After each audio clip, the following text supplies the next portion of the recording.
හොයි තට්ටයක් ඵලයන් එහාට. තට්ටය ඇම්බලයි 100. අයින් යම් පාරේ. ඔන්න ලොකු අයගේ තට්ටේ මොකද්ද වැනිලා. තට්ටේ පලනවා උඹේ. ඈ උඹ තාම මෙතනද? මොකද මං දූලිය උස්සන්නේ? තොගේ බිත්තර ඔළුව පලනවාමද? පුටා. අයියේ රෙදි එලවෙන්න නම් ගහන්න ඩොට්ටු නෑ. අඩෝ හිතලා නෙවෙයි ගෙව්වේ. බුදු අම්බෝ මම යනවා එහා පාරෙන්. අයියා පොඩ්ඩක් ජොනිත් වගේ.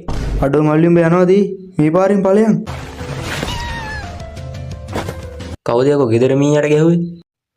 හුයා. උඹ නිකන් පාම්බු දරස් වසන් වගේනේ. ඈට උල්ලු නම් ඊසි බං. බොකස් සෙට් වෙලා තියෙන යන්න තැනක් නැහනේ.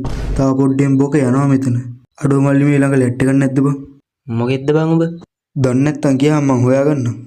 අඩෝ පිටේ උන්ට මේ කෙරෙන්න දෙන්නේ නැහැ මම ඉන්නක කපනවතෝ.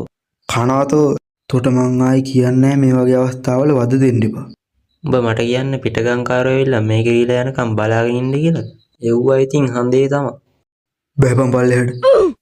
උකා මේ අමාර බඩුව නෙමෙයි ගහනවා. ටෝක් විතරයිනේ කරේ. සද්ද දාලා වෙන්න එපා. ගාන බලගෙන.